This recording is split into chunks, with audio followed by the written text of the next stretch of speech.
Oh my, there are people here already. Hello, everyone.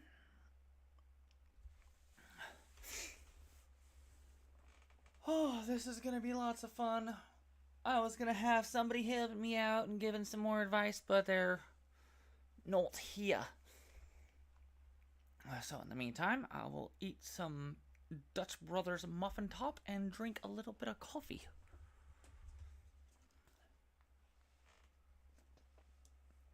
Y'all can feel free to correct me anytime you hear something stupid wrong because, it is the beginner's guide to beginning because that's what I am.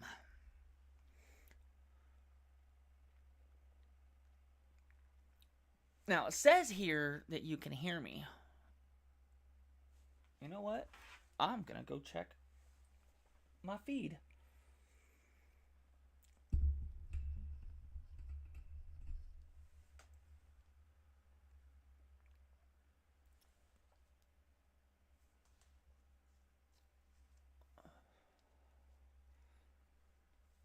Let's click on it, shall we?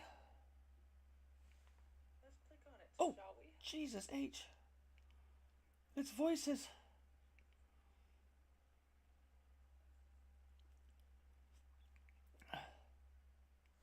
So when I do get this going, all the sound is going to come through my headphones. And I got this neat new little device from Mr. Nick, M3 guy. A little bit louder? That was so loud when I turned it on. How about that? I think that's about as loud as I can get it. Unless I go like these. There we go. And it's not really exactly in my face anymore this way either, so that should work. Woo! We did it! Ooh, shut up. There we go. Silence. Silence from the phone. Alright, so, as I said, just starting. I am a beginner here. I've only been playing ACC somewhat seriously for about a month. It just wasn't the same on PS4. I couldn't get into it, couldn't play with my friends, it wasn't great. So I was able to upgrade to my PS5, and I got started on ACC again. And, bam, there's everything. Now you can see my mug. But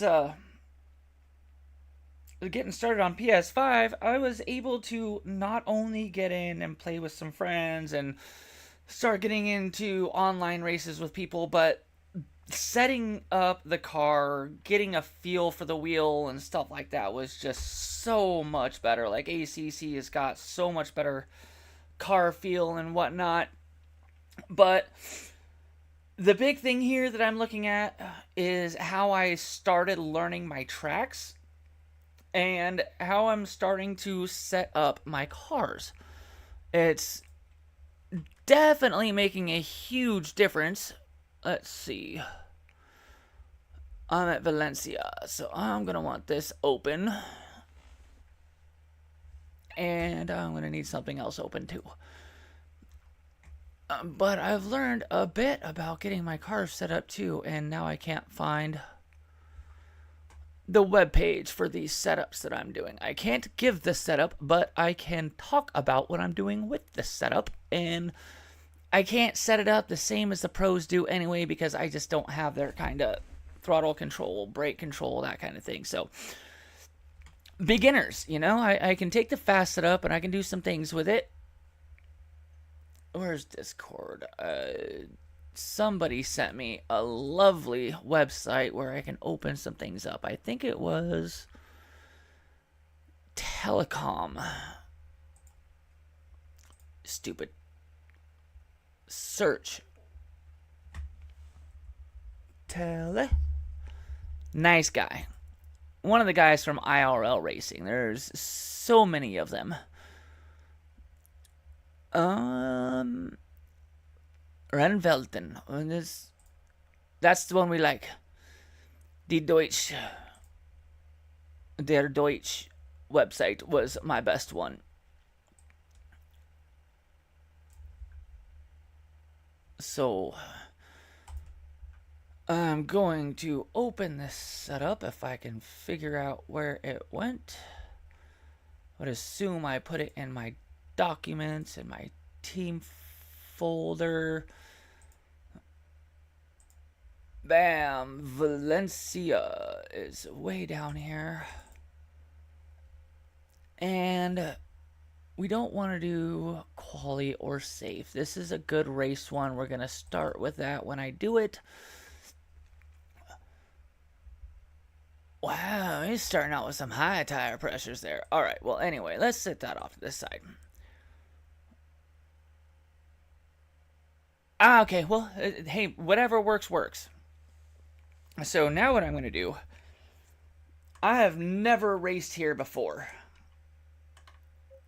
Oh, there's noises. Is you hearing the clicking? So I'm setting up a custom race weekend, and I just set it up for an hour practice. It doesn't matter as long of a practice as you want to do, but this way you're going to get in there and you're going to have other cars around. Pay attention to where they're doing their braking points.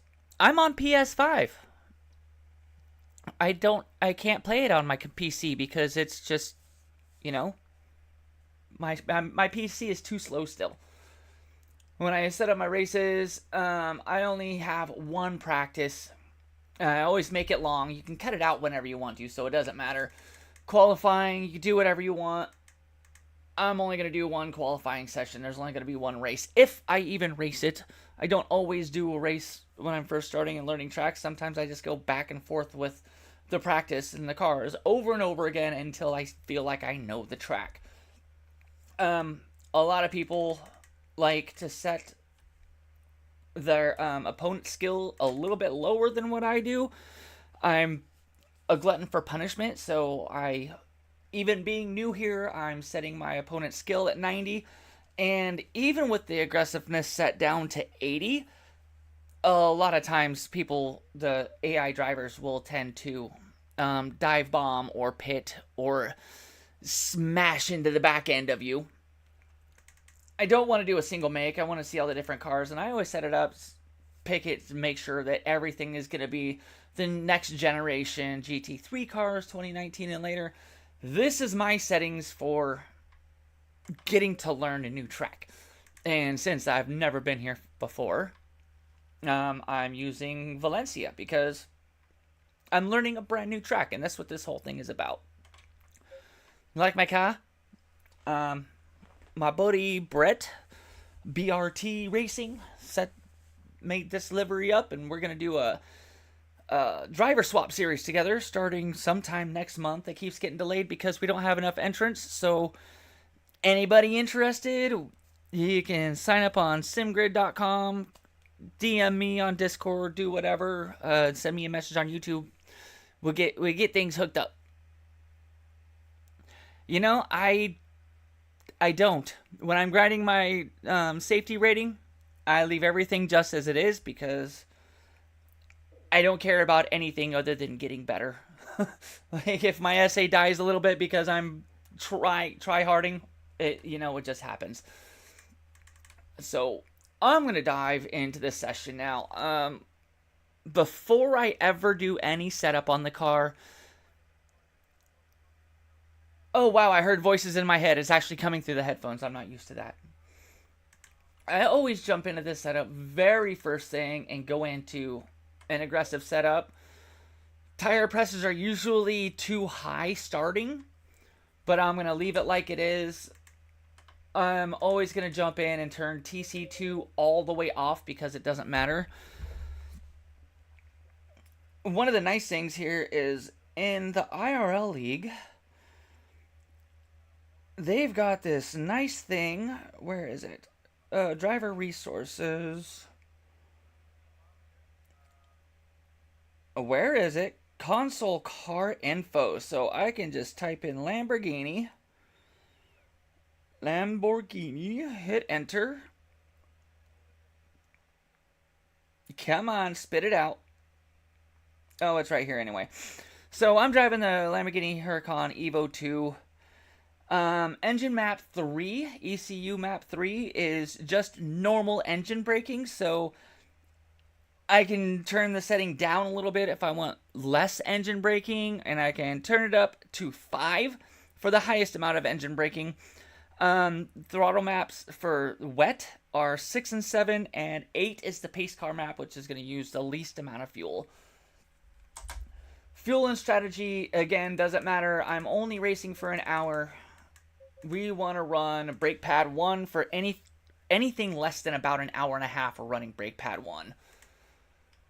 Just in case I decide I need to pit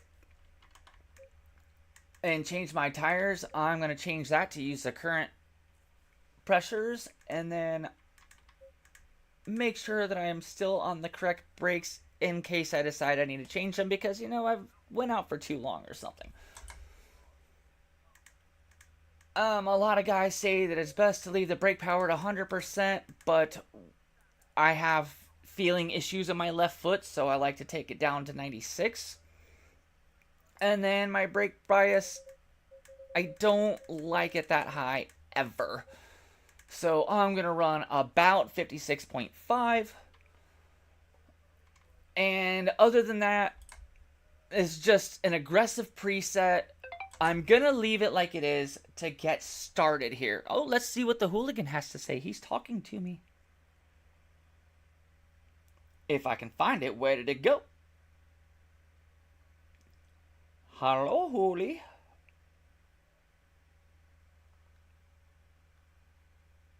Pizza delivery. I'm pretty good at those. Oh, yes. Discord. You gotta love Discord. Alright. Arrow. I don't like when the front and the rear are that close together. I always want just a little bit more turn in. And I don't know what the brakes are going to do yet. So we're going to be finding that out very shortly. So this is good enough for me for a start. We are confirmed. Everything's going to go back out of here. I have tried your setup.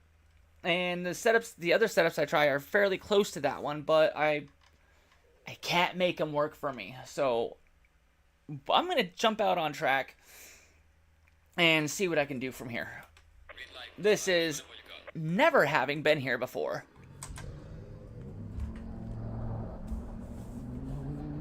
I've got a lot of the settings set up for automatic, for pit limiter, stuff like that. The power, engine start, those are mapped on my controller. I've got it mapped to change my little MDF display on the side there.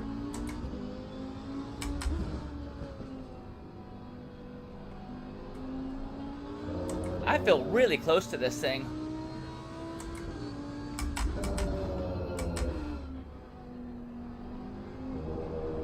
Uh-oh.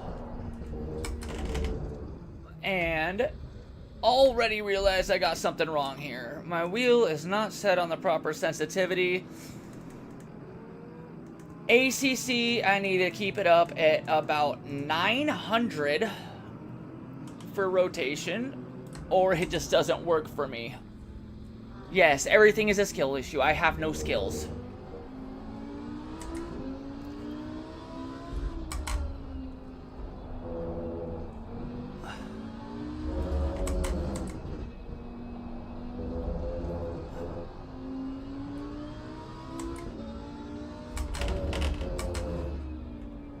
Learning new tracks, watching for the corners where you don't know where they're coming.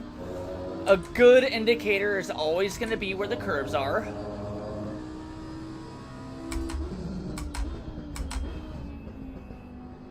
And it's not good to use the tire marks and the black marks on the track as a braking marker, but it's a good indicator when you're first getting started and learning.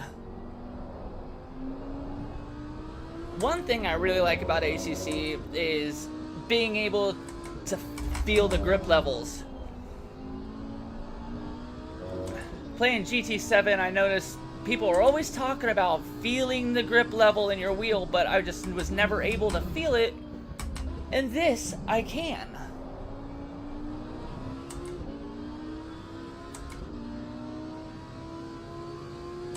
Benbow Baggins, huh?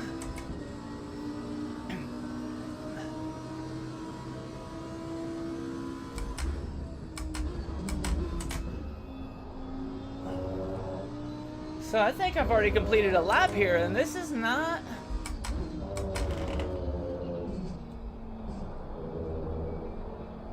a little bit wide on that corner.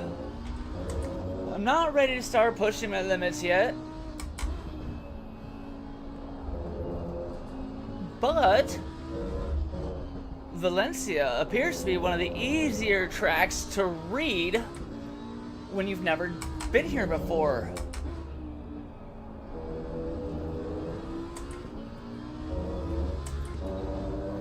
Looks like I invalidated myself somewhere.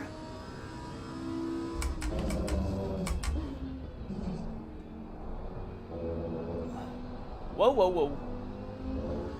Hey! I'm learning Valencia, my friend.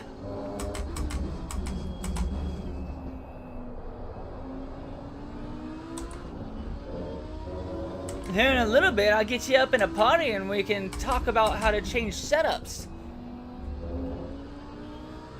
For now, though, I'm just talking about learning to read the track your first time around it and the kinds of settings I use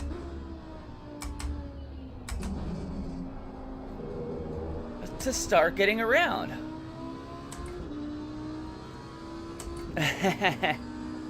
I noticed a TCR guy on Hun's Discord.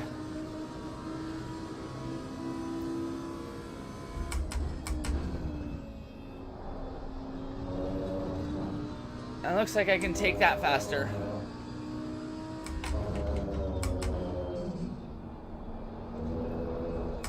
Not that one though, that was too much. Look at the bouncing Lamborghini!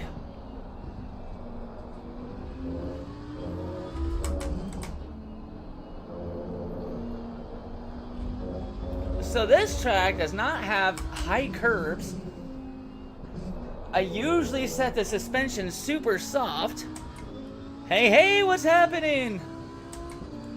I usually set the suspension super soft because the curbs tend to throw the cars around too much, but I think we can leave them a little bit stiffer here with less bump stop.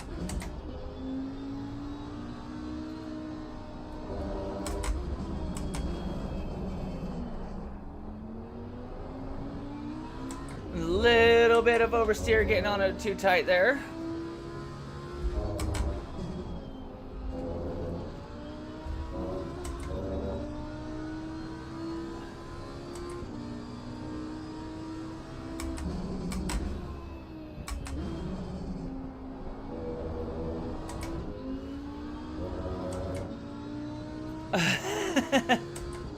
That was rude, Dave. Alright, let's see if I can keep it in the limits this time around. That was a little bit too slow. Hi, Ian.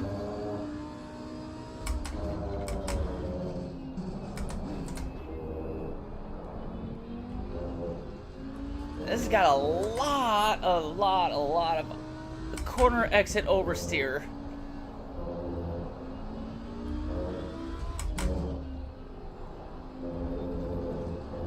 This track is nice. I really like it.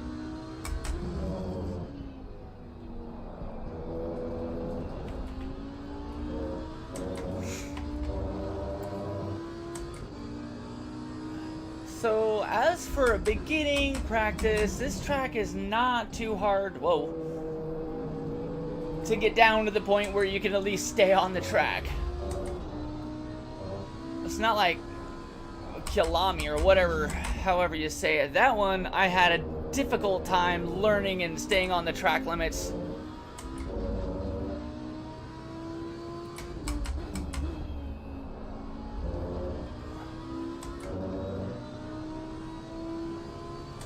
I just watched Mr. Brett Butler's race here.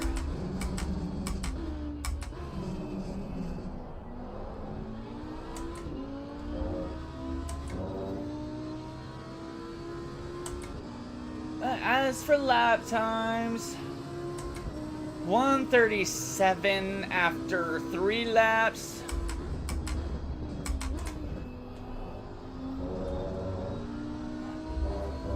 Need an early turn into the first corner.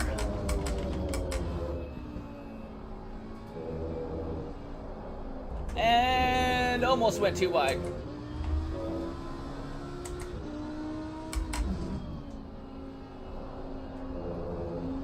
I'm starting to get the feel of what the corners are gonna do.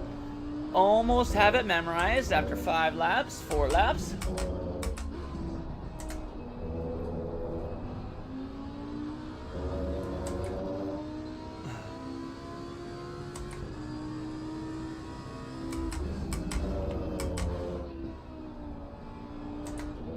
And that corner's messing with me a little bit. That's a bit later of an apex than I'm trying to give it lately.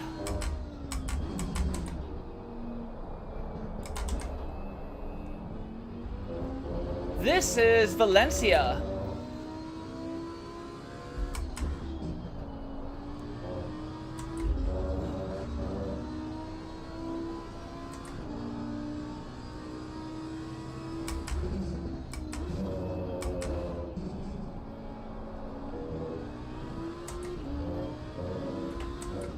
Alright, let's see if I can keep it in the limits and like set a real lap time here, and then I'll start messing with the setup a little bit and see if I can't dial it in for myself just a little bit better.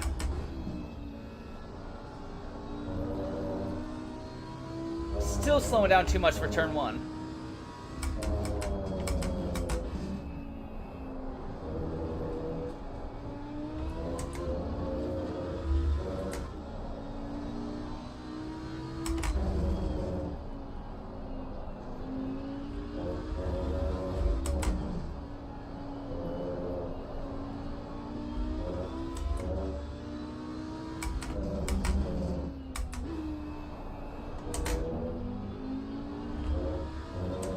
Still getting a little bit of oversteer on the exit.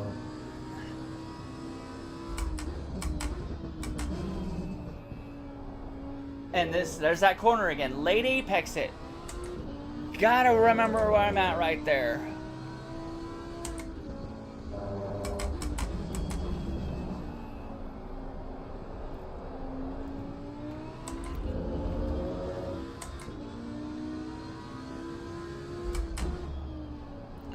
My tire pressure's window where I like is between 26.7 and 27.2. Most people are telling me that I need to run them 27.5 or so, but I get the tire pressure up that high and I have control issues. Yes, it's a skill issue, but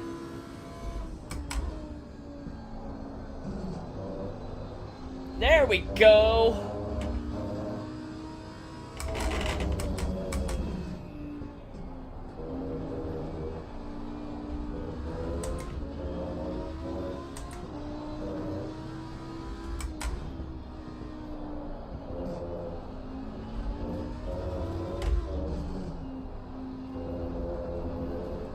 Let's see if I can get my messed up corner.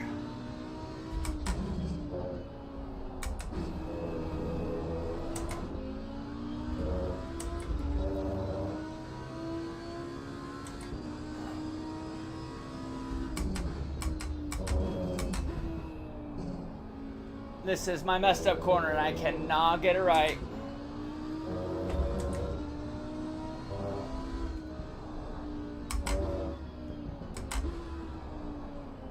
Hi, buddy. Hey. So I'm starting to catch the AI. This is good.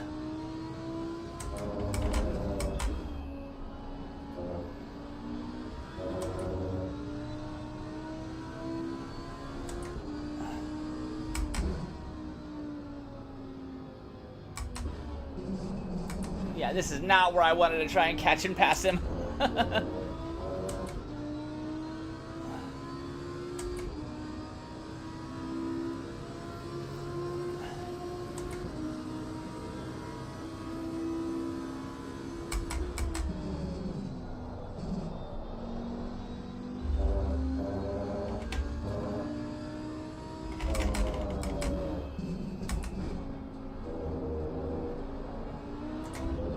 See if I can put the pass on this guy here.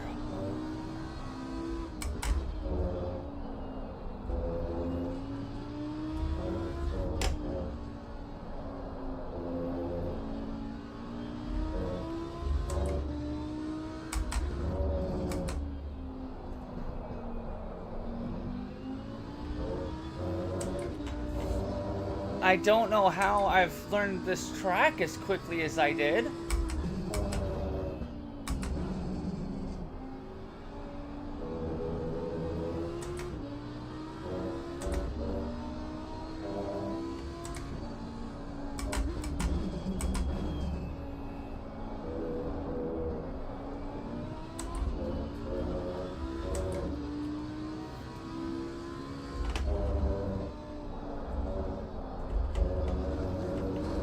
Almost out of limits. Oh my goodness, look at that time.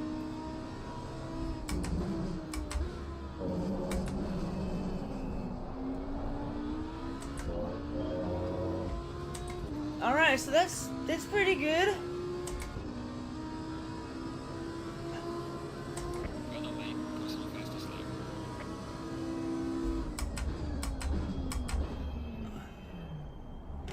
Woohoo! Alright. Let's get out of here and go to the garage. And, you know, I'm really gonna have to fix this thing up because I don't like how loud it is in my ear, and I don't really have any volume control for it, I don't think. Alright. Hey, Brett! You ready? Alright. I'm gonna invite my man, the butler. From now on, he's the butler. Into the potty. Dun dun dun dun da da da da da. And it's gonna be closed because we's in a stream. Hopefully this works out like I want it to. I got brand new equipment. This nice little splitter crazy thing that goes off 1,000 directions. And it's gonna get my PlayStation stuffies onto my stream. So I don't really care if you don't want to be streamed on my stream. If you don't want to be streamed on my stream, don't join the party. Alright, so that's that. Where's my phone? So next, I'm gonna go into this thing here. We're gonna talk about setups. I don't like how loose the car feels on the exit of the corners. So I can jump in and look and see what this has got going on. There we go. Now I can see it. So the tire pressures are pretty close to what they say going on there. Jump into electronics. Okay, I need to get out of this so I can go into my... There we go. Current setup. We're going to jump into electronics. It's calling for 335. So we're looking at high engine mapping is what somebody is calling for. I'm going to leave it at normal.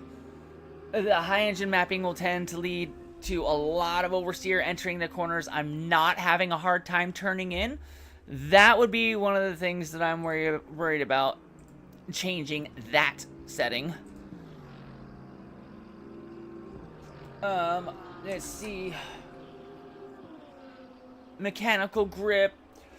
The front roll bar, we've got low curves, a lot of sweeping corners. I don't think that raising the front roll bar up is going to be difficult, make it more difficult to drive.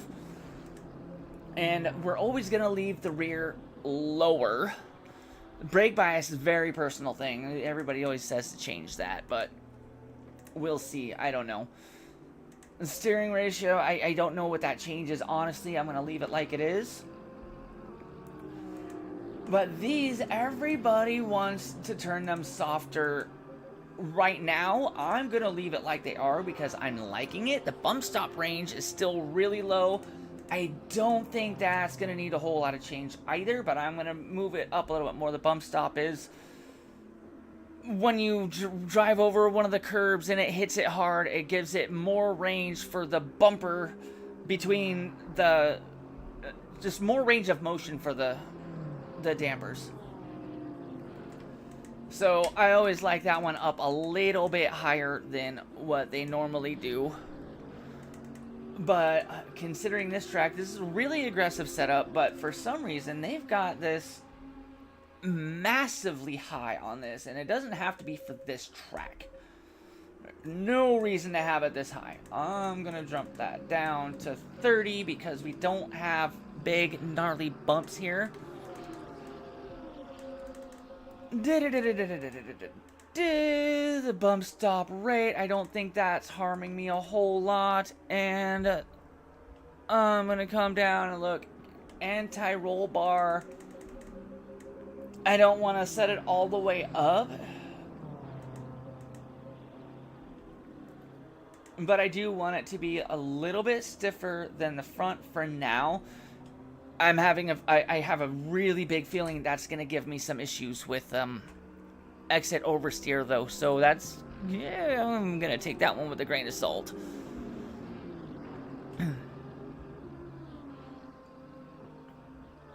I don't know if I'm far better than you either, Falconer. Maybe slightly, I wouldn't say far. So again, this track is not that insane, so I don't think these need a whole lot of change, but really I'm going to drop them down. I think dropping them down is going to make them just a little bit stiffer.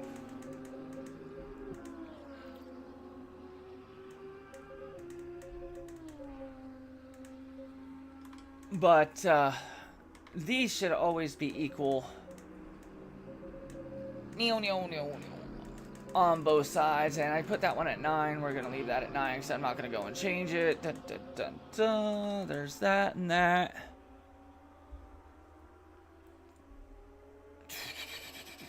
Yeah, these are basically it's dropping everything else. It should keep the car a little bit stiffer around for this track. Like I said, this is probably going to be too much oversteery for me. No. I'm going way too far.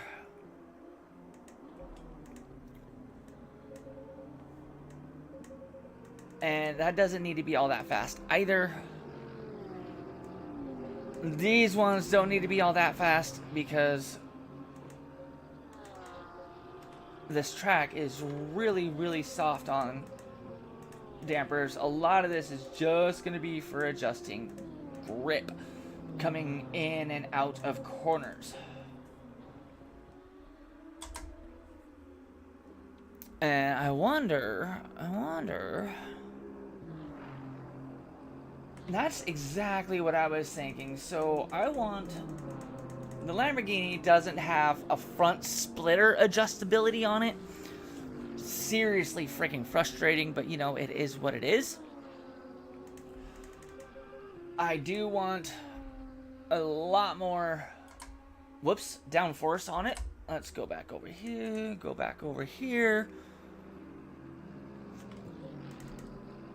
and we're gonna open up or close up that brake duct just a little bit. I didn't have any problems with overheating on my brakes, so I want to see what all of this does.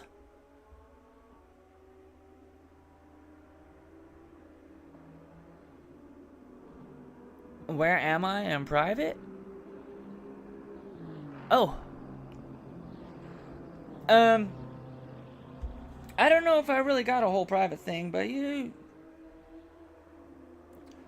we could do that another time if you're doing practicey stuff. And yeah, there's not going to be a whole lot of private chat stuff happening right now, so I'm going to save this setup.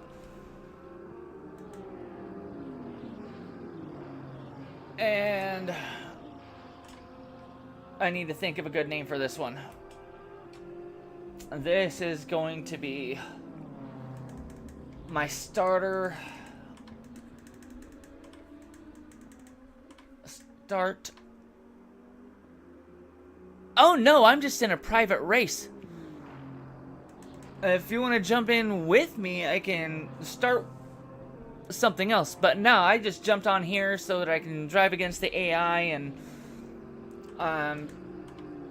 basically just explaining my methods of how I learn the track and how I start playing with setups.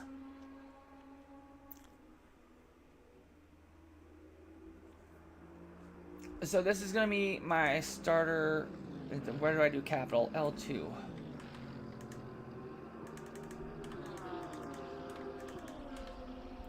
And then that is all going to be just based off limited knowledge of the things that I've done so far. A lot of the things I'm paying attention to are how big are the bumps on the track, what about hills, driving up over a hill into a corner, down into a dip into a corner, hitting big bumps, stuff like that. That's a good plan, but from what I've heard, a lot of what you're changing for the different temperatures is just air pressure on your tires, so I'm kind of like just okay with it. And my tires, okay, so front right was kind of low. Whoops. So I'm going to turn that one up a little bit. And a caster is a really good thing here to adjust your front casters. It's gonna give the wheel a bit more strength to the feel of it. A lot of the pros are running with this turned all the way up. I don't like it that way. Right now I'm running about 13.5, and it gives me all the feeling that I need, and I can still control the car. The left front, I don't think I was having an issue with how hot it was. The tires were... The rears, I know, could go a little bit more.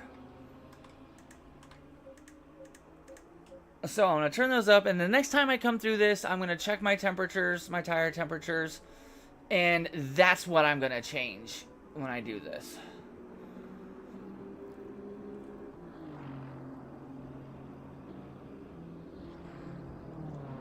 Because I always set it up with an optimum temperature.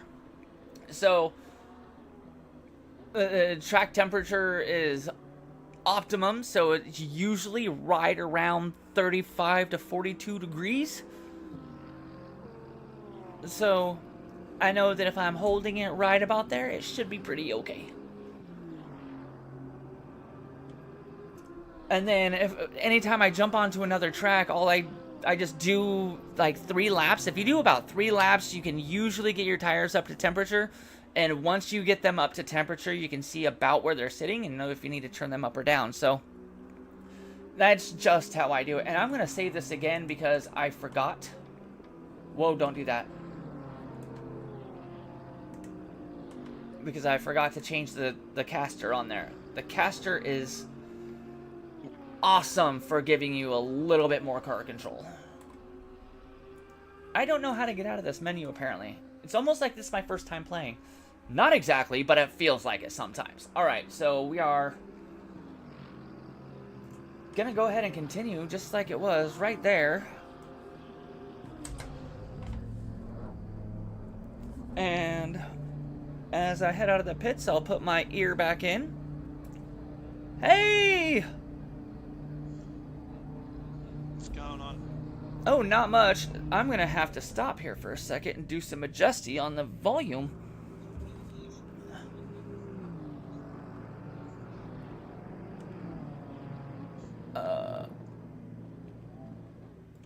I turn that down a little bit and turn you up a little bit. Maybe I can hear you better.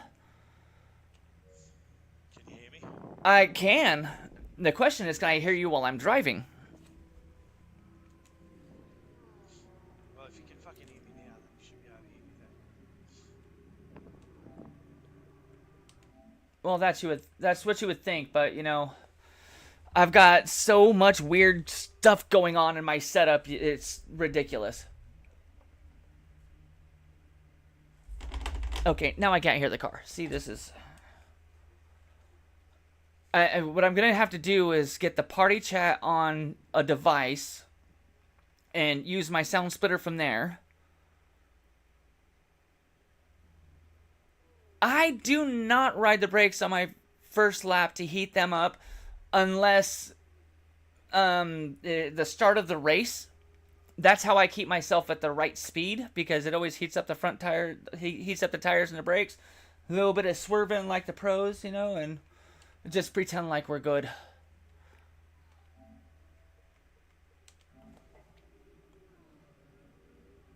Which DLC pack? I've got all the DLC packs. Okay, so. Okay, I got some car sound now.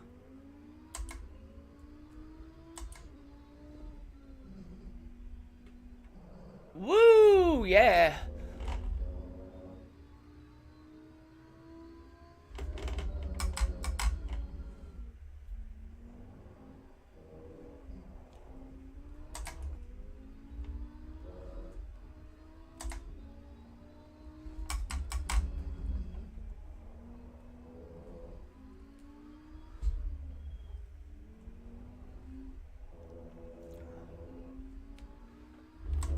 I need to get those tires up to around 26 degrees before I can really start driving on them.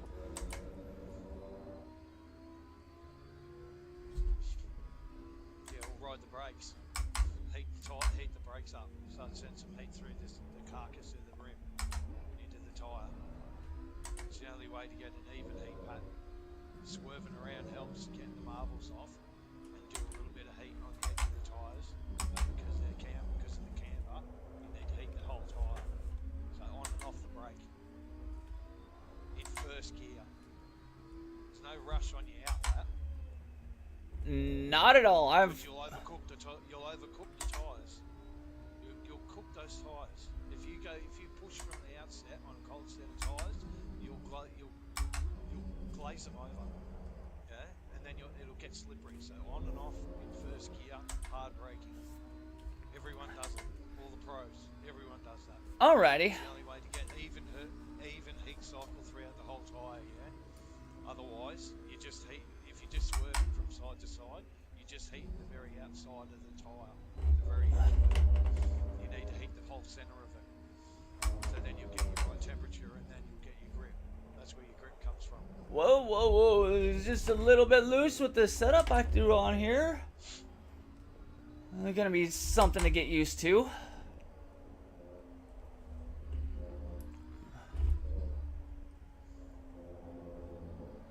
But it already feels much better on corner exit.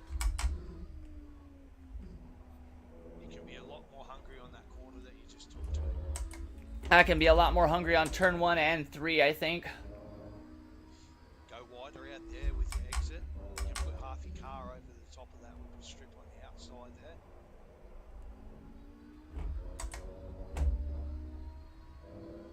Be a lot more hungry there too. Oh, that was the wrong corner. I gotta get back into remembering the track.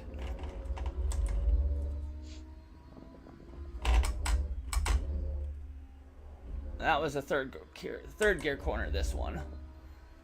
This one, I need to slip out and late apex because I've been apexing this one way too early. Don't go any further on that outside corner because you'll hit that bump and you'll upset the car too much and send it across the track. That's always fun. Okay, so my tire temperature is hitting 27.3, 27.7. My front right, might need to drop a touch. And that was early. Outside is starting, you realise that the outside, the right outside is starting to go like more than green, yeah? Yep. So they're starting to go to like a paler green. So they're heating up on that side, yeah? On the right hand side. And especially the right rear. They're not all the same colour. So what have you got your brake duct set up? I'm gonna have to well, they're. I think I set them both at 3 for right now, but the rear I'm gonna have to open up, and I think I need to lower the pressure on the front and yeah, just the front. Because that tyre, that right rear tyre, gets a hammering around here, yeah? Oh yes, it does. It gets all the load put on it. So that's the one that gets heated super hot, super fast and first.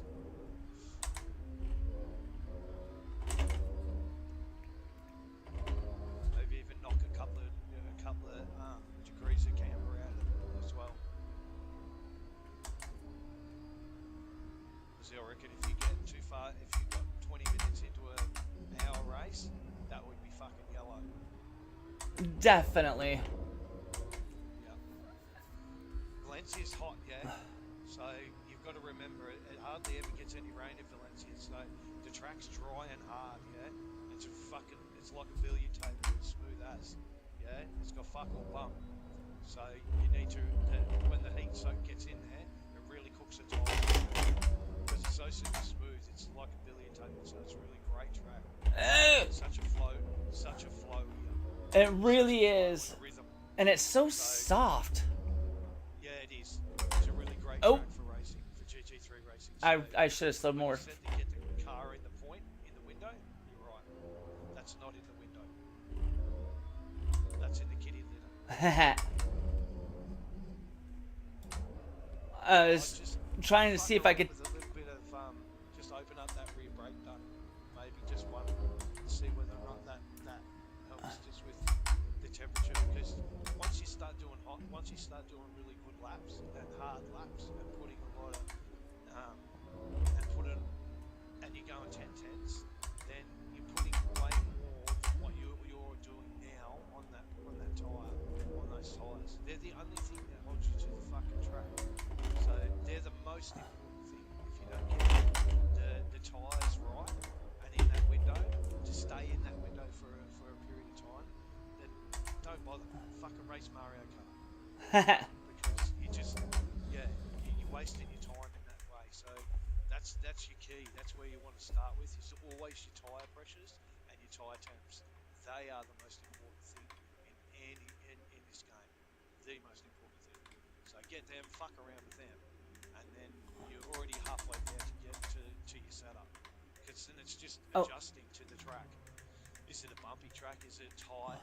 Do you need to adjust like stuff like your diff and stuff like that, and diff ratio and stuff like that?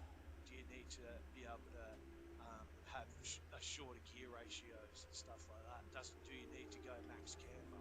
It's max camber anywhere because that's what every car nearly fucking requires. To fucking get around. So anyone that's running less than max camber is right in their window of being really good at setting up the car.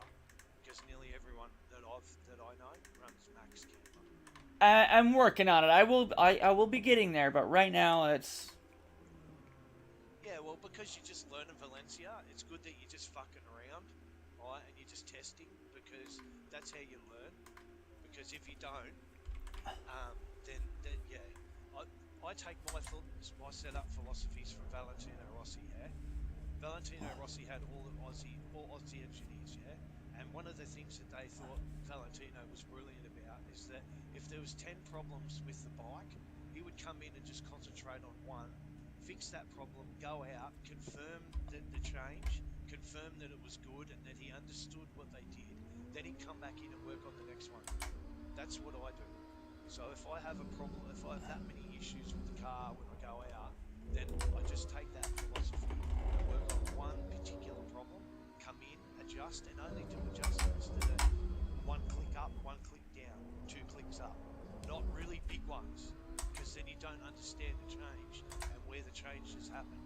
All you understand is that you've clicked it up because somebody's told you to do that. Yep. You need to understand the change when you're setting a car up. You need to understand the change and confirm it in your brain, so then you can confirm it, right? Exactly. That's how you test it. That's how you learn to set up a car. All right. You don't just. That's why Coach Dave's setups and Go setups are really good, because they give you a base to work from that you can then adjust to your style. Yeah, that's Because they're already known to be fast drivers and fast guys who set up, right? So you already know that you're halfway there, that the car will be set up in a really good window, then it just needs to be adjusted to your style. I got a couple of really good what are they called? Flowcharts. You gave me one of them, and I think Telecom gave me a different one that tells you what to do for all the stuff on the car. So when I'm doing the setups that I have, I know why we're going the direction that we are, and then I know that for a loose exit, what to change, for a loose entry, what to change, and that's why I give them to you, is because they're all from Garage 61, yeah. So they're all from like professional guys who race do it professionally, you know. So they've spent years and years and years compacting and completing all these flow charts from teams, real GT3 teams, and the sim world as well, because it's a little bit different. Well, that's too bumpy. So that's why they're really good to use, because then you get a better understanding on how to set the car up, what it does and what it don't do. And that's what you really need to learn. Is you really need to learn what you can and what you can't do with the car, and where you can go, where you can't go in your setup. You know, so, and that's just learning it. And that, because you're new, you're doing really good. That's why you're my teammate. I wouldn't have just taken any rookie on to do a series in a league that I do really well in. You know, because it's a big thing to take on a rookie. So, and we'll do really well. That makes me feel real good. No, you're really good as a rookie, so I wouldn't take you on as a driver swap unless I thought that. So you got great potential. Get off that out from there. Don't go that far over. We don't like the outside on that Even corner. if you've got to sacrifice the most important lesson that you can learn is to be smooth, yeah?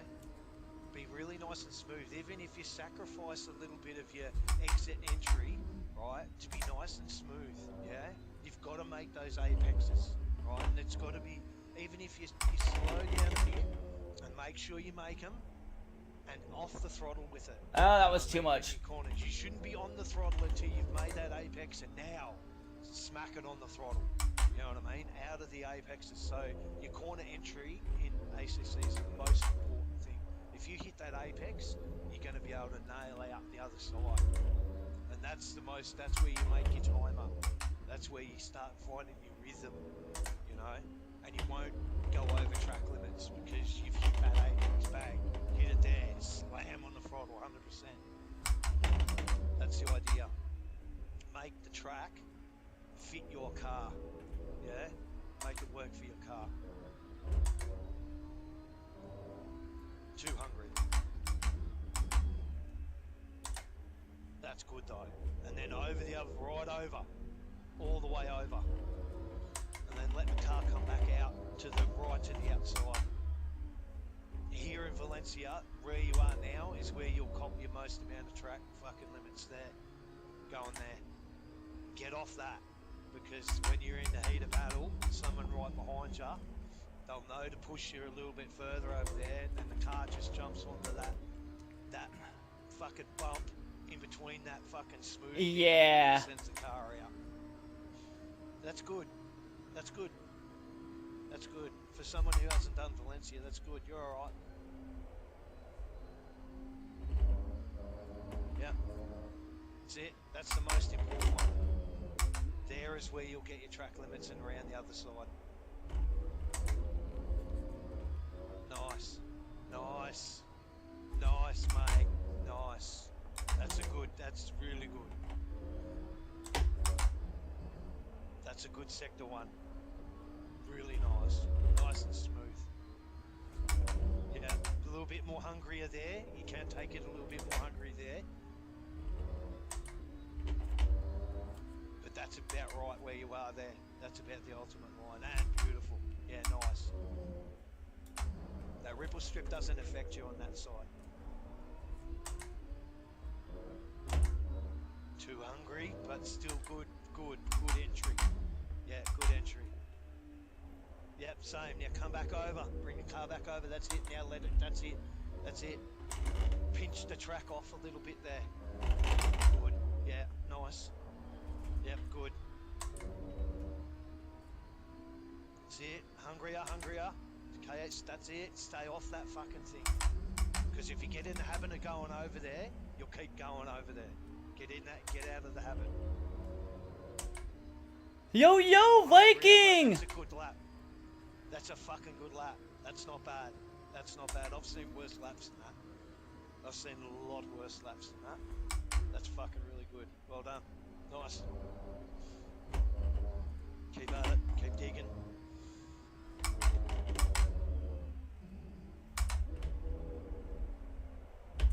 Whoopsie. That was bad.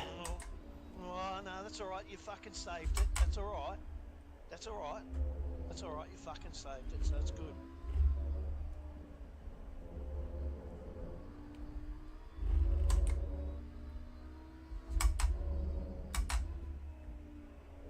I think Mr. Viking needs to join us on ACC. We're the same level in GT7, and I think he might fall in love with this like I have. If you love GT3 fucking racing, you'll like this game. Yeah? Like I've always maintained, there's a cult following for both. Yeah? There's a cult following for ACC, and there's a cult following for GTC. Those who are loyal to both do both. But those that have tried to dip their toe in the waters of ACC usually love to come play in our pool more. So, but you can't do the both. I know people say that you can, or it's the something that, but it doesn't. It fucks your ACC. It really does. Okay, so I'm gonna have to open up my rear brake ducts more. That tire's still overheating. It's changing that lighter yellow, that lighter green colour, so, and starting to get to that tingy it's on that border. The other two on the left hand side that don't get that much work are fine, and the front right's okay. I don't like my outside corners are getting cold on my left tires though. Yeah. Your 500th birthday? That sounds funny, my guy. Alright, so I want to go back into the garage here. There's some couple of things that I can probably change in this setup. And I want those tires to heat up just a touch more on the left side. Maybe that can help me. Either way, though, this needs to open up more because I don't like what those back tires are doing. That's the front. Oh. Don't touch the front. Yeah, no, the front's fine. Yeah, go back to the rear. The rear. That's the front. Don't fuck around with the front.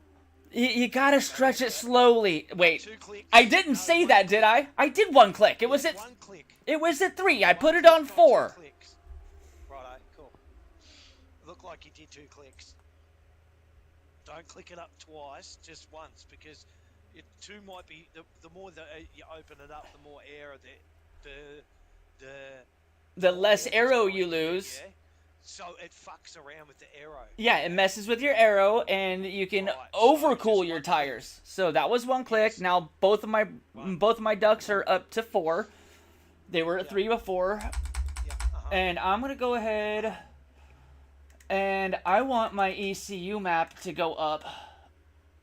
Higher engine braking. Why are you fucking around with it? Why are you fucking around with the ECU map? Because I want more engine braking, because I'm kicking the throttle a lot when I'm coming around the corners, and I think if I give myself a little bit more engine braking, I'll be kicking it less. Yeah, but don't go fucking around with it too much, yeah? I don't. Right, because you still want that that power. You know what I mean? Yeah, recommend for the Lamborghini the ECU map 1 through 5 changes your engine braking. and it's recommended to go higher engine braking on this track. I left it lower because I'm new, and I'm like, Okay. All right. I'm gonna Right. take it up one step towards them. I'm starting to learn the track a little bit Just better. one click though. That was just one click. And then I'm gonna save this as my starter adjusted because Yeah. Just overwrite the other one. and then we're gonna get back out here. So have you played this game on PC yet? Me? Yeah. Yeah, I've played it on PC. I used to race iRacing, that sort of shit. So yeah. Well, one of my buddies here on chat's asking if this game is better on PC or PS5. Which one do you think? Oh, look, I think that if you want a more immersive experience with the game, then you're always going to go to PC, because PC's fucking, it's obviously the ultimate in graphics, and you get a little bit more with PC because most of the game in PC allows for a spotter, where you don't get a spotter in the console. Wait, what? If we were on In a way, PC, but- we could have a spotter? Yeah, your engineer tells you there's a lot more it's actually a voiced spotter, so and it gives you more detail in the way of, like, there's more information that you're getting from your engineer, so you're getting gaps, you're getting how much your fuel use and other bits and pieces and stuff that is a little bit more than what you get on console. But in saying that, if you jump straight into, obviously you're not going to jump straight into fucking PC if you have no idea about the world, because you're just going to get beat up. It's a lot more serious there, and your fuck ups are you're a lot more accountable for your fuck ups there than you are on console. Console community is a lot more forgiving and a lot more I don't know, just a lot more welcoming. Yeah, the PC community is very serious. And some of those guys do it for a career. You know what I mean? Some of those guys actually make a career out of racing cars. So, And since that's what I'm you have to be trying to aware- do. you have to be, yeah, well, you have to be aware of that when you enter their world. Yeah, you're not just going in just to race on your Saturday or once a week, and think you're going to get good anytime soon in PC. It's brutal. It's fucking brutal. There's no other words to say it. Those guys are serious about it. Super serious. You know, they spend upwards of, like, 10K on setups and stuff, like on rigs and stuff like that. So they're super serious about it. You know what I mean? And some of them, yeah, the guys that are super wealthy and that race PC and stuff. Most of the teams you'll find, GT3 teams in real life, actually use all PC stuff, and all their simulators are all computer. So it's pretty much being like the next level. But at the same time, I'm a console loyal guy. I've been in the PC realm, and I've come back to console simply because the competition's better and it more suits the level and where I want to get my fun out of. So it depends on your fun factor. How much fun do you want to get out of it? I get a lot of fun out of the console, because ACC on console than I do out of PC. PC super fucking serious, super serious. But it's better in the way of the experience. So if you want a better experience, PC. If you want to have more fun with your racing and stuff like that, then definitely go console. That's what I'd suggest. I just get more and more serious about it the more I play. Like, starting out on GT7 was great, but I feel like it's time to graduate and move on to something a little more serious, like ACC, and then I'm only going to want to keep going more. I'm addicted. I want to get faster. I want to do more. I think you can make pretty much a career, right, out of console. There's no doubt that guys, even now, can make a career, may have made careers and making careers out of just racing ACC on console, and enter events for money. All that kind of stuff happens all over the world. So, and it's happening right now. So guys are making money out of it. Whether it be that the league racing and that kind of stuff, and there's big prize purses there. and they're entering 2-3 events a week, and they're making like, you know, it's not unusual, and I've heard, and I know guys that do it over in like South Africa and that race and stuff like that on sim, and some of the purses are like 1,500 for the winner. That would be nice. $1,000.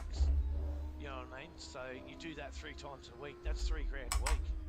You know what I mean? Even like if you win a couple of $500 events, which is that's a small amount of money in some of the events and that. Of course, you got to pay to enter them, but that's if you think you're good enough to pit yourself against these sort of guys and win, then yeah, you can definitely make a career out of it, no doubt whatsoever. Guys are doing it now, so and they get sponsored for it. There's all that other side to it as well. So you know, from energy drink companies through to like sim racing gear itself, from your wheel to your seat to your TV that you use to everything. You know, socks, gloves, whatever. You know what I mean? Even the stuff that you're wearing in the sim while you're racing, you can be all sponsored via that. So there's a whole world out there of being able to make money out of it. And stream and stuff like that, advertising your that product or your sponsor and stuff. It's a big world, and it doesn't just end, or it doesn't just what's name. Console is one of the ways, you know. So, but PC just gives you a little bit better experience. That's all. Well, maybe I can stick with console. If I can start making a living on it, I'll stick with it, but it's a lot cheaper in the way of like, it's a lot cheaper to do it on console than it is to do it on PC. Obviously, if you go PC, you have to upgrade all your gear. Even though some of the vanity gear it is crossover, but most of the time guys will get pretty much close Moza to and hydraulic pedals, DD wheels, and like really good fucking wheels themselves, wheel bases. They're all direct drive. They've all got like 10-15 newton meters of power and stuff like that, force feedback and that. So they're actually like the car. You know, hydraulic pedals, same as like what's in the GT3 car. Then you've got a PC that can be worth anywhere between fucking 1,000 and fucking 10 grand. You know what I mean? So take your pick. Where's your poison? You know, so how much you're willing to spend to try and make it what's the name out of it. You have to have, if you're going to do it like that, then you have to have a sponsor. yeah. Yeah, you have to have a fucking sponsor. But you can do it on cheap and be able to get that experience, and you know what I mean. So there's always a way to do it. So it just depends on how far you want to take the fun factor. Like I said, it goes back to that fucking question. So what's your lap times here? Mine? Oh fuck. Feel like you were hitting 32, 33? I think it was like fucking 31 or something like that, 31.9 or something like that. There, maybe a bit quicker than that, something like that. Yeah. It'd be the Merc that it would be in, and I think it'd be something like that. Yeah. In the GT4, it's a little bit more, obviously, but in the Merc it'd be a stout time. I like to play, so I get a really good rhythm going on there, like I do at Bathurst and Kyalami. Yeah, I'm starting to get to the point where I'm remembering the track really well. So I need to fine tune my entries, exits, gears, braking points. Just your braking points in your apexes. That's all you worry about at the moment. Hit those brake markers and those apexes, and then you'll find your gear shift points and stuff like that. I don't really pay attention. I listen to the car, and I'm old school, so I don't look at none of the shit, none of that crap that's on the dash in front of me. Oh, me neither. Lights and shit like that. It's all by my ear. Muscle. I can tell when the car needs to be shifted by the sound it makes. Muscle and ear memory. That's all I do. Yeah. So, and muscle memory to where you're gonna what's name, but you're doing okay there. Your time's not important. It's not important. They really aren't. There's just one thing that I've got to keep reminding you. Time is not your times in ACC aren't important. That your fast lap times do mean nothing. Nothing. They maybe make some kind of difference or something when you are in a sprint race and it's only 2 half-an-hour sprint races. Yes, then your quality time does mean a little bit, but even then it doesn't mean a whole lot, right? Because in the race, it changes. Everything changes, right? Everything changes, right? It needs to be your race pace that you work on, not your top speed, not your fastest times. None of that matters, because when you race for 3 hours, fast time means shit. Means nothing in a 3-hour fucking swap race or a 2-hour swap race. Oh, that was not it. Because you're going to go past that leader. That leader is probably going to go past you at least in a 2-hour swap race, at least about 10 times, if not more. You know what I mean? So it means nothing. You know? Oh, yeah. You're going to be where you're going to be because you're going to be consistent. You're going to hit all your brake markers. You're going to hit all your apexes. You're going to hit all your shift points. You're not going to fucking get involved in fucking battling and that kind of shit, trying to defend and all that kind of stuff until it comes down to the last half an hour of the race. Hi, monkey. Right? And that kind of stuff. And you're just going to be nice and smooth. Yep. When you make a pass like a hammer. You strike once, you pass, you're done. You drive away. You know what I mean? You don't. Yeah, I'd never fuck around with people. I'm like a hammer. Once you know that we're going to pass, I'll pass. That's done. Right? I'm passing. Right? I've already made it very intentional and clear that that's what I'm doing. So, but I'm smooth. I want it to be smooth. I don't want to fuck that guy up that I've just passed, and I don't want to fuck myself up on the next 2-3 corners and lose my rhythm at the same time. Yeah. You know, so this game demands you be smooth. If you're not smooth with these cars, you will not get that consistency, and that's where you pass people in the pits. It's just being consistent. You can be 2 seconds off the pace, right, and then pass the dude that in front of you just because you're consistent, right?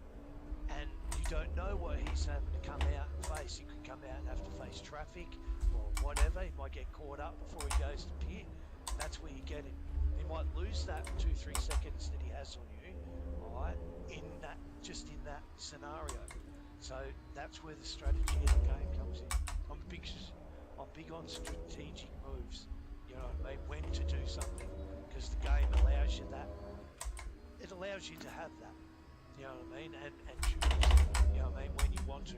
Some guys will run in a 30-minute race, will pit straight away, get their tyres done, get their fuel done, and get back out so they've got the maximum amount of time. Streaming monkey, hold on.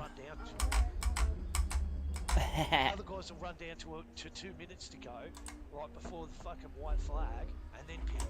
Yep. You know? Just depends. It depends on what you feel is the right move. Whoa, that was too much. Is that the bump you were telling me about earlier? Yes. Found it. Don't hit that shit. Yeah. Yeah. Don't hit. Cheers, Nelson. Nice to see you. you. The Lamborghini's very very. It's like a big flat fucking surfboard, really. That you hit anything on it and it just upsets it. So because it's so big and wide, so the bumps really affect the Lamborghini more than the other car, I reckon. Because it's so big and flat.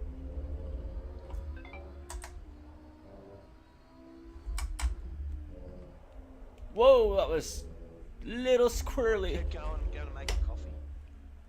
I'm never gonna What's stop. Your time? What was your best time? What's your best 1:35.7 so far. Okay. No, good. So Good. I'm really big on getting faster, right? But listen, let me finish. Let me finish. Let me finish. I'll give you, let you fucking finish. Get that shit straight out of your fucking head. fast times do not matter. Yeah. I didn't say I want to be the fastest. You know what you want to do now? You know what I want you to do as your fucking coach? I want you to see this guy in front of you. I want you to stay, or the guy in front of him. I want you to stay on the back of one of these guys, right, without hitting him. Right, without hitting him. Just stay with him, within a car's length of him, right? And then just stay with him, without hitting him. But I don't want you to hit him, I just want you to stay a car's length behind him. Find a fast guy and sit on his ass. That's what you need to practice. How do you think I got my safety rating up? But what I was going to say is getting faster to me is important, but it's important to me to be able to go fast consistently. If I'm not being consistent, I don't count it. Yes, that's right. No, that's right. No, that doesn't count. But being fast doesn't really matter either, right? Like I said, in this game is not designed around sprint racing, around an hour racing. It's designed around endurance racing. That's what these cars do. You know, the sprint racing's something that even in the real life, yes, they do have it, but those sprint races are like an hour and a half. Yeah. An hour and 45 minutes. That's the shortest time that these cars race for. So, and we race for, like, in sim racing, we do 2 half-an-hour sprints. They don't do that.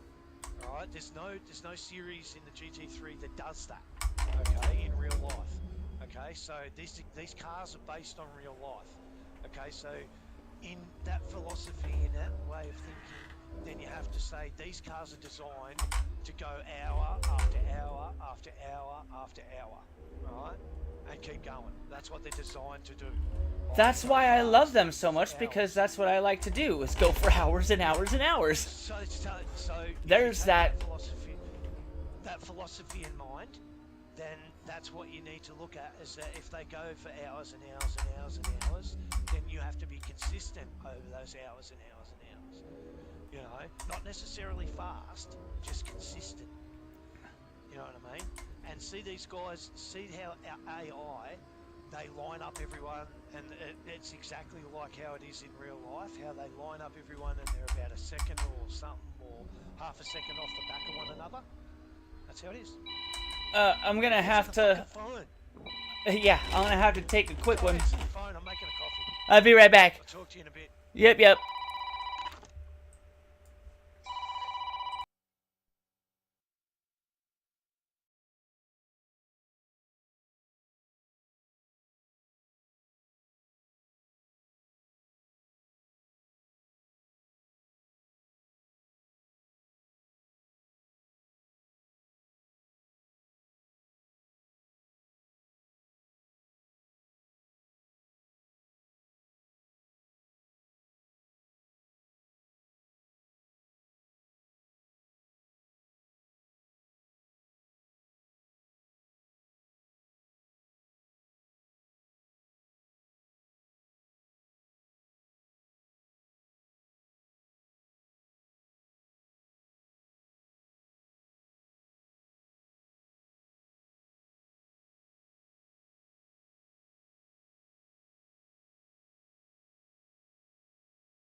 Alright, well, that's freaking awesome. Nothing better than amazing freaking news I ever got. Okay. Back to the matters at hand. Let's start this stupid thing over.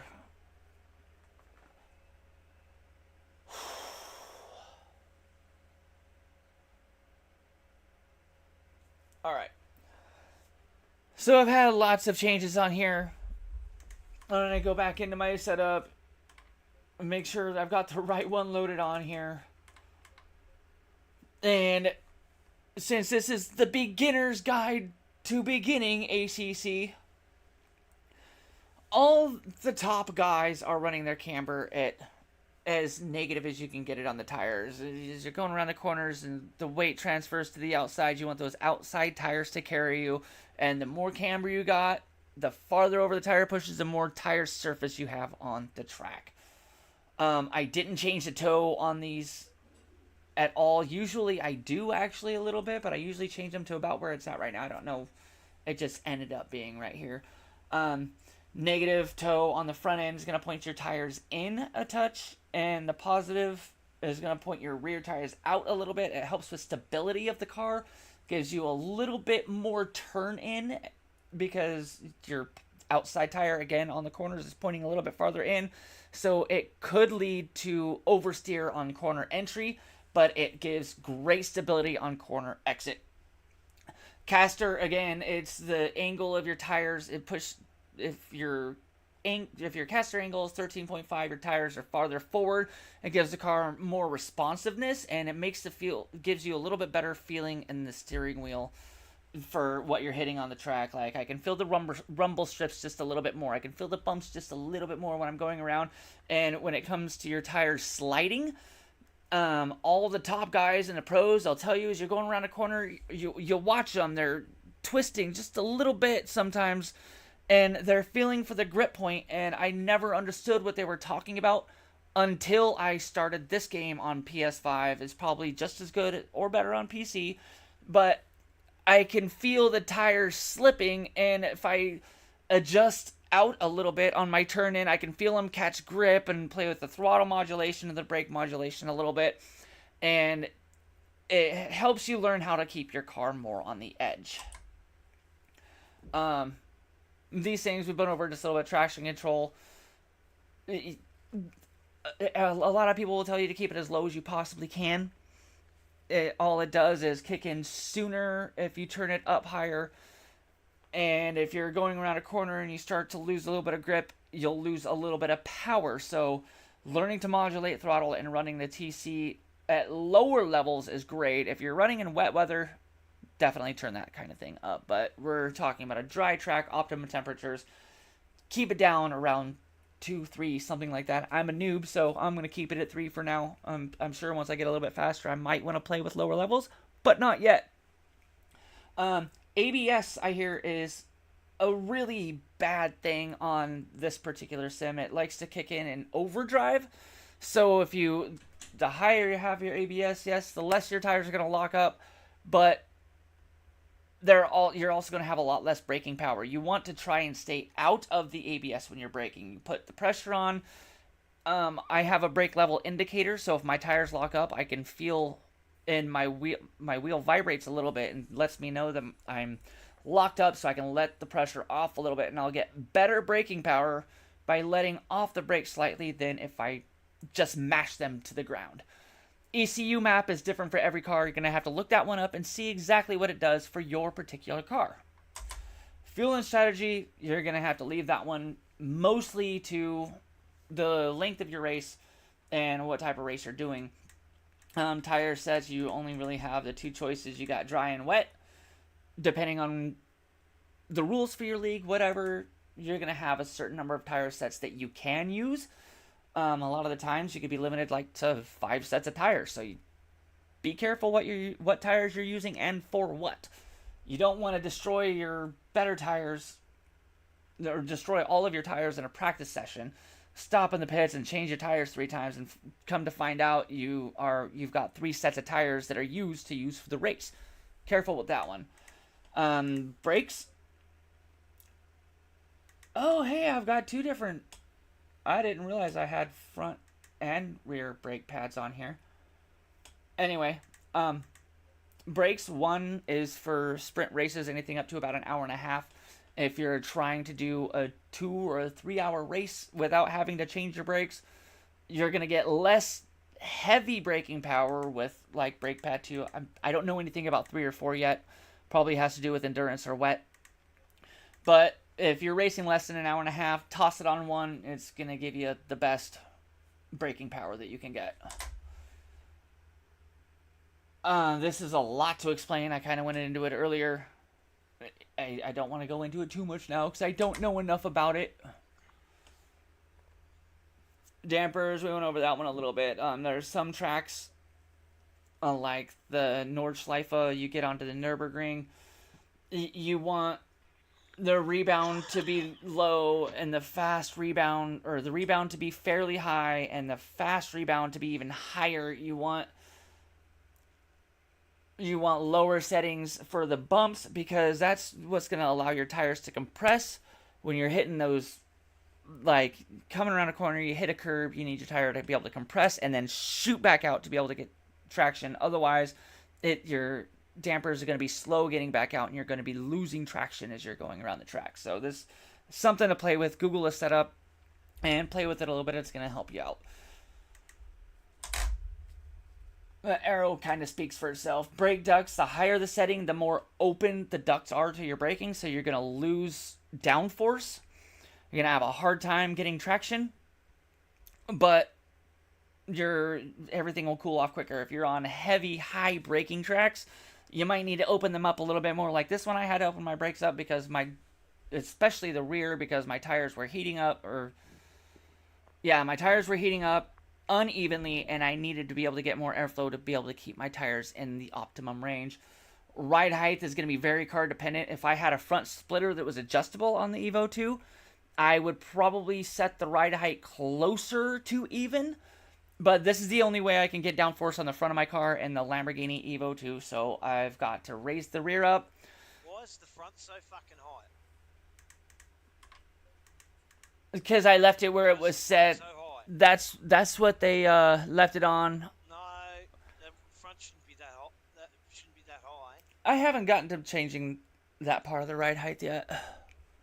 You should. The philosophy is it should Low as possible. It should look like like the old school like fucking dragsters. That's the idea, yeah. The more that you fucking raise that front ride height, the more air is getting underneath the front splitter. Right. Right? And that's upsetting. That'll upset how the car goes into and out of corners, yeah, at high speed, especially because the more air, these cars are designed not to have a lot of air go underneath them, only a very minimal. That gap that you've set there, as much as it's in millimeters, that's a fucking lot. Yeah? That is a lot. I agree. What you want to do, right, is that the car that I've set up for us for our enduro stuff, right? It's got a really high rake, yeah, because the Lamborghini's flat already, yeah. It's like a 50-cent fucking piece. It really is. It doesn't need a big gap in between the front splitter and the ground, yeah. Right, only on the real bumpy shit where it's going to scrub out. You know what I mean? Like so at the Nord, I wouldn't thank the fuck the Nordschleif's not on fucking the calendar. I disagree with you. I wish it were. We'd end up flipping the fucking thing over some of the bumps. It'd just bottom out like a turtle. So, you want to click that front down at least 2 clicks at least. You don't need that much air rushing underneath of it because that'll make the Lamborghini especially really floaty in the front. It'll feel real floaty. You won't get that positive feel when you turn in that real sharp feel that the Lamborghini has with too much air going underneath it. Right. I don't care what anyone else says. I'm going off experience. Right. So talking about that front ride height, like you're saying, you want as little air to travel underneath as possible. One of the reasons that people will set it higher is, like Brett was just telling us, that like on the Nordschleife, they're gonna have bumps, and you can bottom that front out, and it will send you flying off into Narnia. But as I was learning this track and talking about it, it's super flat and flowy, and there's not a lot of big curbs anywhere. You can really abuse them. So we're going to drop that front ride height and let less air underneath. We're going to drop it all the way down and see what happens. So we now have... Yeah, fuck all. We now have 18 millimeters difference from front to back, plus I've got the rear ring set pretty high. You know what? Let's set the rear ring higher and see what happens, huh? And the settings that I have actually recommend that all the way up. So Adrian Newey does it with fucking Red Bull, right? The Red Bull's jacked right up, and if you class that Formula One is the highest pinnacle of motorsport, they jack the cars up and make them like that, raked like that. It gives more. It gives more to the front, and that's where it's important. Your entry's more important than your exit, yeah? Because your exit, you're just smashing the throttle. Yeah, 100%. You know what I mean? But if you can't get the fucking car to that because you don't make the apex properly or your brake point, then there's no point. So it's got to be our positive. So that's how I've set our car up. I need to. You will respond well to it. I need to grab that setup from you so I can practice with that one on Kyalami. Yeah, that's Kyla. That would be the Kyalami setup. Yeah. All right, so this is. It'll be a lot different than what you've driven before. I'm sure it is. You'll have to. Yeah, it's more of a setup. It's more of a setup for the car to be kinder on its tires over the longer stints. You know what I mean? Because it's an hour and 20. You're in the car. What's the name for? I think the minimum driver time's an hour and 20. It is. So we might as well stick it out for the hour and a half or whatever. I mean, No. we have. So you'll go an hour, jump out of the car, right? Then I'll jump in the car an hour, and then we'll figure out the 20 minutes either side, right? Whether I do an hour and 20 and then put you in the car towards the end, or vice versa. I might start, get a really good start, get us a good position, then hand the car over to you, right? Get your short stint out of the way, because an hour and 20 is a long time to be in the car, and you'd have to pit, right? You would have to pit in your time. Yeah, I was gonna say you can't make a whole stint on a full tank, so we're probably gonna be running, I think, about 70 liters per stint. Something like that, but it depends. I might jump in the car first, get us a good spot somewhere, and get us a nice gap to put you back out in, and then you go for your hour or whatever, and then come back in. We'll figure out the strategy. Something's very important, and sometimes you've got to be flexible to be able to adjust that depending on what the race provides on the day. Absolutely. Where you fall in that when it's evolving, the race is evolving, you've got to be able to have a flexible strategy so you can adjust it. If you can't be flexible in a race, you shouldn't be racing. Because you've got to allow that you might get caught up in somebody else's bullshit, right? And the car might be fucking near fucked, right? Hey! You don't just exit straight back to the pits from if the car's fucked, you try and get it back around, alright? So you don't just exit straight back to the pits.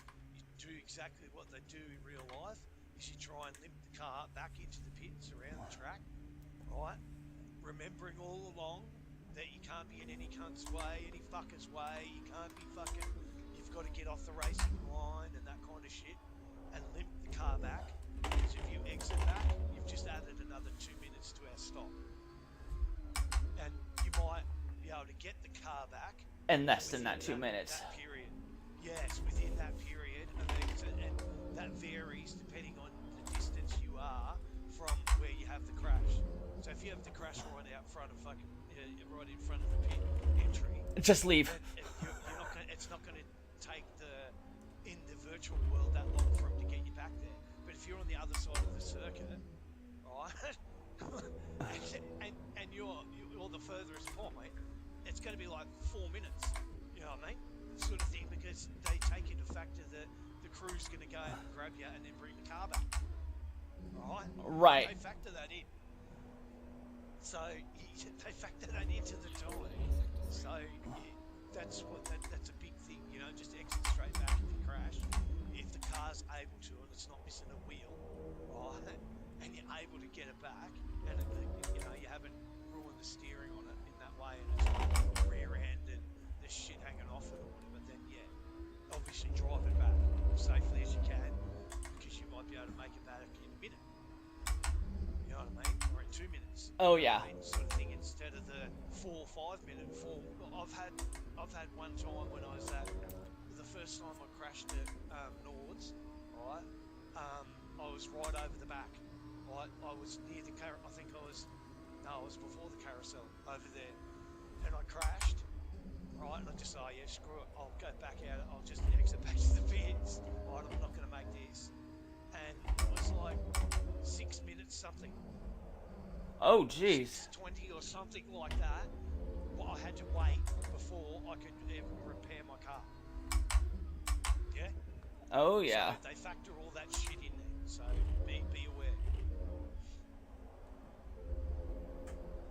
Ooh, this is a little bit oversteery, but that's a good thing. As long as I can control it.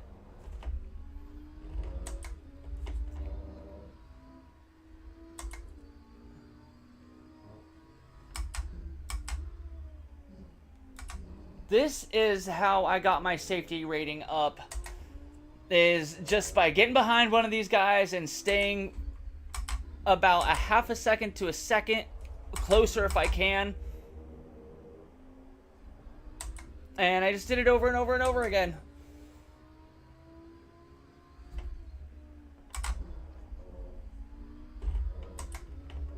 Oh, it didn't. Yay!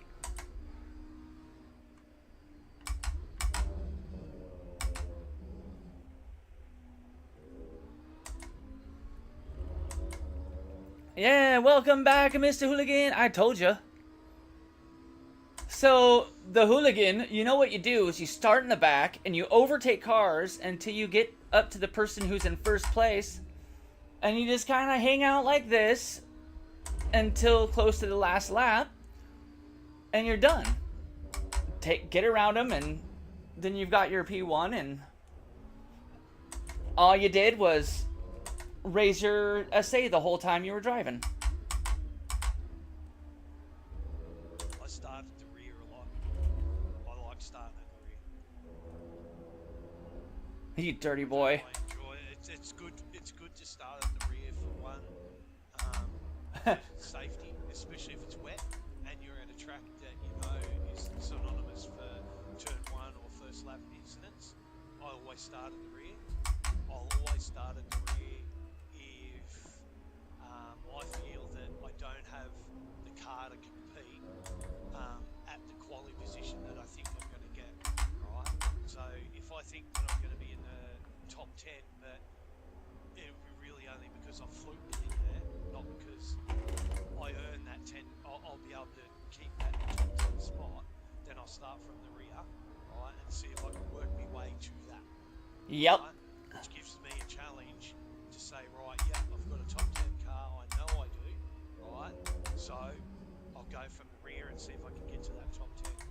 It helps you win once you've been in the game. Like, I've been playing for fucking years. So once you race, it does get boring. It just gets arduous because you know most of the scenarios that are going to play out. So you start making it interesting for yourself by starting at the rear. And it does avoid a lot of shit. Yeah. You avoid a whole heap of shit starting at the rear in most races because everyone's got a hard on and full of adrenaline, and they just want to they just want to be world champion, you know, on the first lap. So you avoid all that by starting at the rear. If it's wet, it's good to start in the rear Because there's always carnage. you know something's gonna do. Yeah, you're always gonna fucking know something's gonna happen. Yeah, if it's wet, you know what I mean? So it just gives you that safety that you're one of the ones that aren't going to be hitting on the first couple of laps because you've gone balls to the wall and sent it up the inside of someone and taken out 5 guys, you know, and these are all pitting because you think that you're the greatest driver in the web. Holy crap. Yeah, I've seen it. I was at Paul Ricard and there was some dude who took out like 10 of us, you know, and he was told just go easy, no passing on the first lap. Nah, because we were all slow and at least 25%, 30% off what even we would be at on the throttle because we wanted to get through the first lap and start making a racing sensations, adrenaline. Look at all this opportunity. I can just go sailing up the inside. All these guys are going way too slow. That's why you've got to listen to drivers' briefings and meetings. That's why you've got to learn the game. You don't just go sailing up the inside. And that's what shit gets you banned. Because one, you didn't listen to. Yep. You were just being reckless. So, and some guys prep for a week, 2 weeks for events, or a week for events because they only race once a week. You know what I mean? So they put in, 3-4 hours prep for a race, get it set up, get it working, work their fuel out strategy, all that kind of stuff, and do some laps in that to come to race day and get taken out the first lap by some clown, and wreck their race. That wrecks the fun of it. Yeah, that's one of the reasons why I'm really wanting to get into a good league on ACC, because there's a lot less of that lap 1 hero things going on. I mean, it happens, but it's not every freaking race you get out there and do. No. Most of the guys that you race with week in, week out in leagues, so you know them really well. You trust that, okay, yeah, he's got me. Yeah, he's making the pass, he's got me. I know he's got me. I know how fast he is and what he's like at passing. Alright? Then you've got guys like myself, where guys will come up behind me, they may be, half a second faster than me, but they can't find a way around me because I'm good at defence. Yep. There's other guys that are good. There's other guys that are good when they get out front. You know what I mean? Sort of thing. So it's what you're good at and what you want to be good at in the game. That was too far. If you want to be the big dude that pisses them off and get the fastest lap, then that's what you'll do. You know what I mean? You'll dedicate your ACC just to doing that. But if you want to be the dude that's a good defender and hard racer and that kind of thing, but fair, it's not just a dick and runs into you. How you are now when you first start the game is how your reputation will be throughout the whole lot. I always knew that I wouldn't be up front, but I'm a fucking good defender.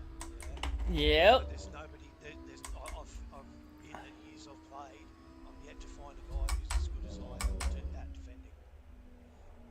So and ask anyone at IRL, ARL, anywhere where I race, what am I like as a defender? And they'll all say the same thing. He's the minister for defence. That's who he is, because I've dedicated my ACC just to defending and how to defend without blocking. It's not blocking.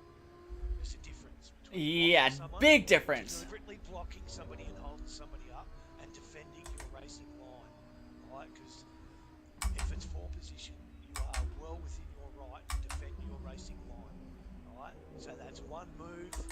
You do your one move. That's it, right? So you don't do 2 moves and crisscross. That's blocking, right? You do your one move. And then one move back to the line if it's open. That's right. Right? If he hasn't got up the inside, so there's an art to be able to know where to place your car. Because I've watched V8 Supercars and I've watched one of the hardest series of my life. I know, and that's all about defending that series. Because the cars are so close. So that's where I got all my skill from, is how to defend and just continually watching it, and continually practicing it. And in races, knowing where to place my car. So just off that racing line, just off that ideal line. That's why I have the racing line on when I race. It's not because I want to know where to brake. I already know where to brake and where to go. I want to know where that ideal racing line is for the defence reasons. That's the only reason I use it. You'll see on my streams that I never follow the line. I want to know where it is because he's going to be taking that ultimate racing line. So I want to know where that is, so then I have a reference point to know where to place my car. So it's like using a graph and like using it as a guide around the whole track to know that if my car's half a car on the inside of that racing line, I've got him covered. He can't get me down there. I got a little loose. Dang it. Woohoo! Yeah, I would say that's pretty successful learning of the track. Yeah. I know I can drop a little bit of time here if I stop talking and pay more attention to what I'm doing. But streaming is always like that. That's why when I'm doing something like this, I'm not too concerned about how fast I can get going, but learning the track and testing the limits of the car, figuring out the setup, a start of a setup is always not too bad like this. And what time is it? Talking about which, I need to start thinking about dinner sometime soon. Ah, yes, I got 15 minutes. So I'm hoping that this was a nice beginner's guide to beginning in ACC, because a lot of people come into it not knowing anything and feeling overwhelmed from the start. As a matter of fact, I have friends that were just like, I can't get into ACC because it's too hard. And it is. It's a lot when you jump into it. You don't know anything you're doing or what to do with anything, and you gotta learn how to set things up in the setup, set up your pit stops, learn how to get your setups going and what those setups are gonna do to you. And hopefully this video is something that sticks around for a while and people will come and look at and be like, oh, okay, this is helpful.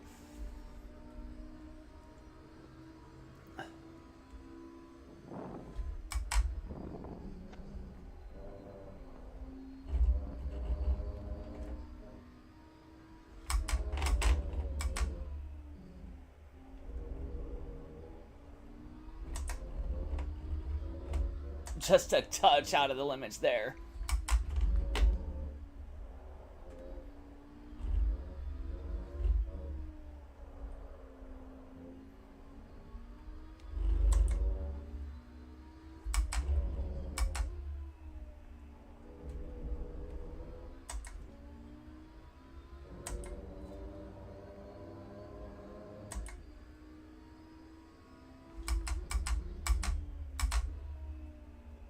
That was too slow. I could have been a bit more on it through there.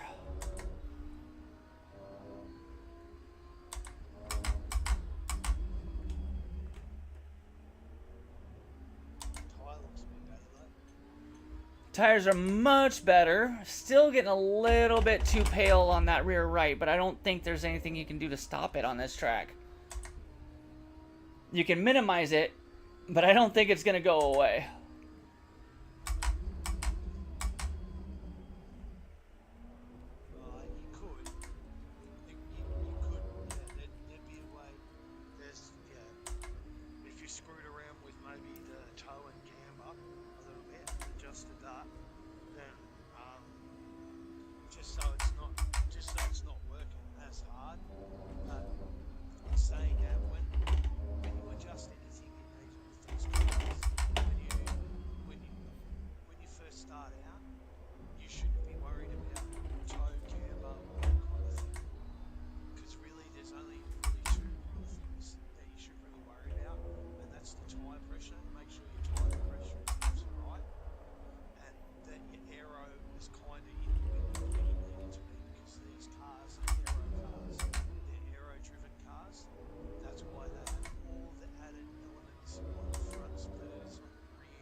Start mucking around and start learning.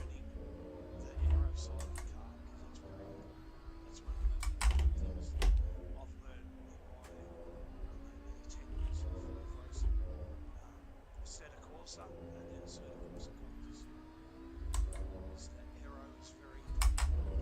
They make a very big importance on aero with these cars. So that's one of the biggest things that I can say is that make sure that your tyre temps and pressures are right. Then on the aero, then start looking into like your suspension and what that does. That includes all your cam, turbo, then go into your shocks and that kind of stuff.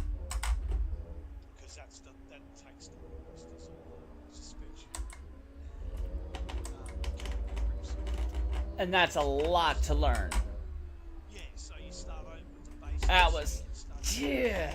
the car and learning it, because that's the most important thing. And one thing is that you need to be able to be open to not just choose your favourite car and go with your favourite car. Right? You have to try a couple of different cars when you first start out to see whether or not out of the box that car suits you. So you just take a safe setup, just one of the generic setups on the game, right? And you go out and do yourself 5-10 laps in that car and see how it feels. And no adjustment, nothing, just what the game gives you. So, and if it suits your style, then mark it as one of the cars that you do, then try another car. See if that suits your style better. 5 laps, same thing. And then you'll find eventually, out of all the GT3 cars that you have on offer, you'll find one that suits your style straight out of the box without no adjustments, nothing. Then that's the car that you want to take, because that's the car with all adjustments that will suit you the best. And then obviously take your favourite car later on, because then once you've got a car and you understand the principle of ACC, then you can start exploring the cars, because you already have the knowledge of a solid knowledge base and set up knowledge to be able to work with another car to make it more like what you like. Holy Jesus!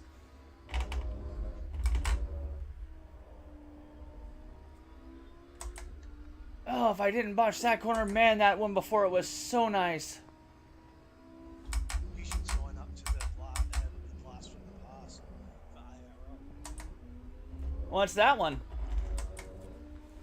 It's at Alt Park, and it's all the old, it's old cars and the old cars. So I'm taking the Nissan's GTR Skyline for the 2015 one, the really early one, 27.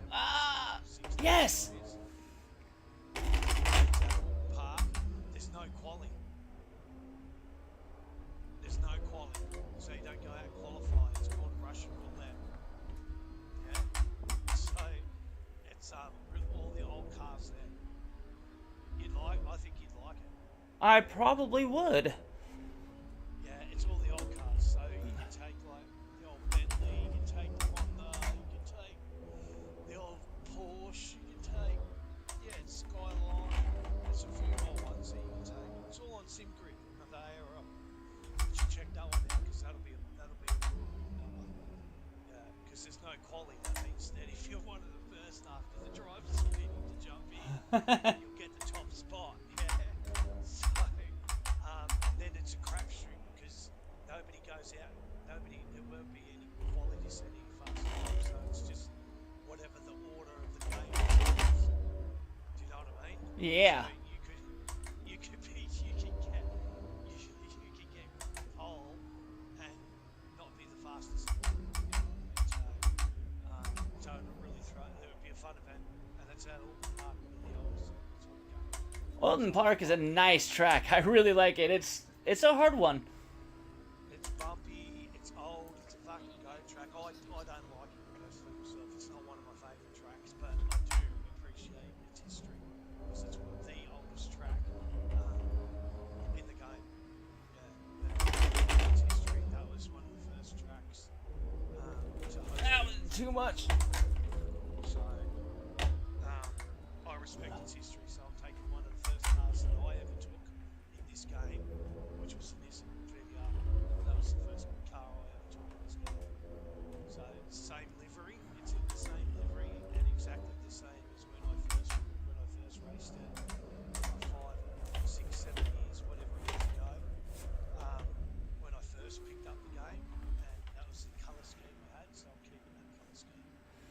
Nice, nice. Yeah, mate. Yeah, it should be good. Okay, well, so I started this stream today. I started playing actually like an hour and a half ish ago. So I've done probably 30 laps at, where am I? Valencia. I've gone from not knowing the track at all to feeling like I had an idea, doing high 35s, low 36s, and then with a little bit of concentration and a couple of tweaks, I'm a high 34 now. I know for a fact that if I buckle down and put some time into this track, that I could definitely get down into the 33s fairly easily. But this is my process. This is how I learn tracks. This is how I get started on it. And then I have people like my friend Brett here, who I met because Mr. Neil the Steel, our buddy, who's racing with us everywhere, because he's just our busty from Australia, one of them. And he got me into the IRL guy with the IRL guys. As soon as I got PS5, he's like, join this group, they're awesome. So guess what? I joined, and guess what? They're all freaking awesome. And a couple of tips, lots of help with setups. You hear Brett here you can hear him telling me it's like, you're taking too much out of that corner, you're too hungry, you need to be more hungry here. And this advice has gotten me to go from pretty much a garbage noob on this game to, I did a time trial on their server for Kialami, and I'm sitting halfway out of 140-ish people, and I haven't even really started diving into it yet. So everybody's got some room to improve here, and I'm feeling this game. I'm loving it. And so yeah, hit me up in DMs or leave me a message here, and we can talk about getting all y'all into joining with us. The hooligan is always welcome here. He needs to join. Later. You can get this. I'm telling you. That one-size-fits-all setup is not doing it for you, Phil. I know it's good for a start, but these guys that I got talking in my ear right now, they're helping me out a lot with this, and I'm able to pick things up a lot better. A lot quicker. So this is going to be the end of my show today. Thank y'all for watching. Thanks, Brett, for coming in. And No worries. My pleasure. look at my tires right now.